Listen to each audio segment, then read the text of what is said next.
оиди талоқ ба пуррагӣ мефаҳмондед ки кадом калимаҳо сабаби талоқ воқеъ мешавад. мисол талоқат кардам, я талоқат кардам, ҷавобта додам ва дигар калимаҳо.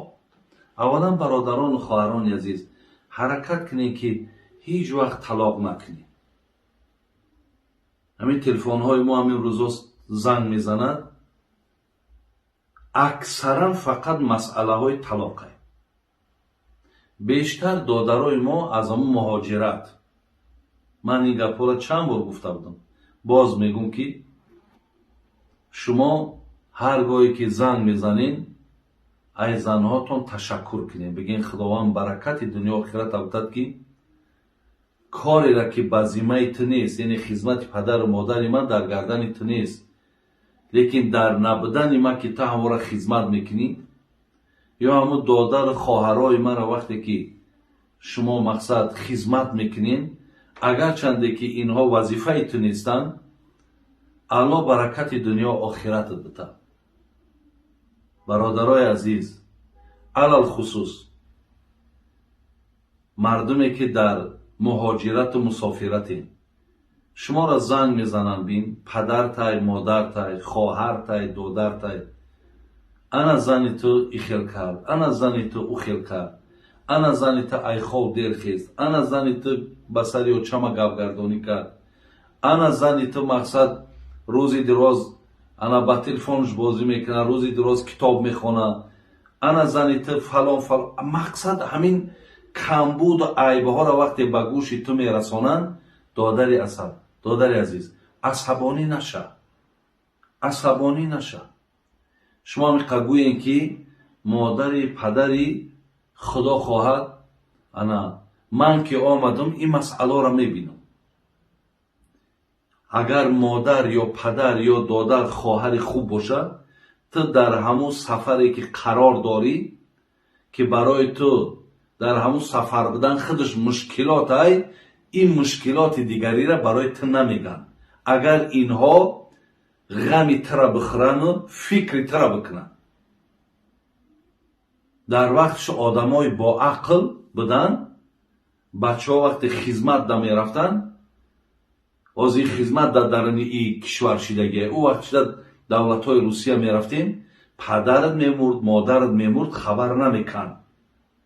баъд ки меомадӣ мақсад, баъд мегуфтанд ки мақсад гузаштанд. чӣ қадар ба ақл ба фаҳм буданд. барои ҳамин касе барои ту ҳамин гапа расонид, бифаҳм ки ӯ дар ҳаққи ту хайр намехоҳад ва ту ҳам саростима наша. баръакс телефонш кӯ бугӯ занад, чӣ гапай, ку ай даҳани занат гӯш кӯ. агар ба шарте ки чизеро ки занат мега, занта боз ором кӯ, бугӯ ман мефаҳмам. яъне ҳамаи ҳамин сахтиҳо ин аз дурии ту ҳаст. агар ҳамун зантам гап бигардона, ҳамун зантам агар ҳурматам накуна, додари азиз, инҷа набудани худатай. баъд як чиз дигаро фикр кунем ки мо вақте зана хона меорем, дар байни мисол хоҳарои ма, додарои ма мумкин 7, 8 то 10 каса бошанд. ин тараф падару модарам. мешавад ки дар ҳамин 10 одам ҳамин одам худша хуб карда битонад? наметонад. хуб карда наметонад. хизматам ки куна, шумо медонед чӣ хел қабулш мекунед? мегӯед и должинай, и бояд ки хизмат куна, ира мо барои хизмат овардем. шумо анами хел баҳо метиҳед. барои ҳамин додарои азиз, ҳуштона дар сартон бигирену занотона талоқ накунед. шумо шукргузорӣ кунед ки вазифае ки ба гарданаш нест, қатъи ҳамун девонаву ҳушёри хонаводаи ту ба ҳамаш вақте соз мегираву ҳавора хизматшона мекунад, ҳамеро шукргузорӣ кунед. аввал саволат ҷавобаш ҳамин аст ки шумо талоқ накунед. зеро талоқ ин бадтарин калимае ҳаст ки аллоҳи меҳрубона нороҳат мекунад.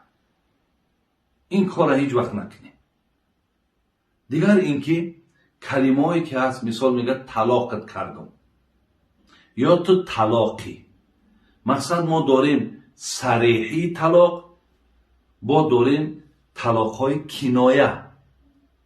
بین یعنی اگر وقتی که آدم میگه طلاقت کردم، یا تو طلاقی، یا تو یک طلاقی، یا تو دو طلاقی، اگر همینجا مهلت نگذره، یعنی 3 ماه نگذره، همون 3 ماهی که انا بگیم مسئله همون ماهانه دیدن شای، حیض دیدن شای، همین نگذره، در همین مهلت 3 ماه اگر ما در مهلت همون مقصد 3 حیض، 3 ماه گفتیستم 3 حیض، اگر در همین خیلی نامعلوم در 3 ماه میشود، در 2 ماه میشود، اگر در همین مهلت همین 3 حیض اگر ما با رجوع کنیم در همین کلمه فقط طلاقت کردم، تو طلاقی، یک طلاقت کردم، دو طلاقت کردم، اگر همین حالت ها ما بگردیم، یعنی قطعش سلام کنیم، در کنار ما بگیریمش، بوسش کنیم، دیگر همینجا از سر نو نکاح کردن در کار نیست. نکاح کردن در کار نیست. لیکن اگر یک طلاق کرده باشی، اگر این میستد یا دو طلاق کرده باشی، اینا در جای خودشون ایستادگی‌اند. خدای نکرده اگر با یگان بار دیگه یک طلاق کنی، اگر دو طلاق باشه، دو 3 طلاق میشود، یک طلاق باشه 2 طلاق میشود. اگر طلاق گفته باشی یا تو طلاقی، این یک طلاقه. خدای نکرده یگان بار دیگه 2 طلاق کنی یا 1 طلاق کنی، با بالای 1 تا پیروز میشود. انا اینجا هم بسیار فکر کنید. دیگر اینکه مثال میگویش که زنه من سر دادم، یا جواب تا دادم، یا جواب دادگی ای، من قطعی تا دیگه زندگی نمیکنم، ببرا برا، بجای مادرم باشی. انامینا رو میگن طلاق کنایه، یعنی در اینها یک طلاق باید میشود. میتونین که وقتی زندگی خواهین، اینجا دا حتما کنایه طلاق دا حتما باید که مقصد ملا بیارین، باید که شاهد بیارین، با زناتون 1000 سومه، 1500، 2000 مثال سامانی با مهر بتین، بعد نکاح کنین. انامین کنایه طلاق از صریحی طلاق انا فرقش برادر عزیز. اگر خدای نکرده انامین طلاق کنایه کرد، یعنی سر دادم، جواب دادم، جواب دادگی، با دفعه دیگه با بگوی، با همین جا هم با 2 تا میشود. ها احتیاط کنین که این بعد وقتی که همخیلی تکرار شدن گرفت، بعد دیگه ایره گرفتن نمیتونی برادر عزیز. یا خدای نکرده اگر 3 طلاق کردی، نزد 4 مذهب 3 طلاق 3 طلاق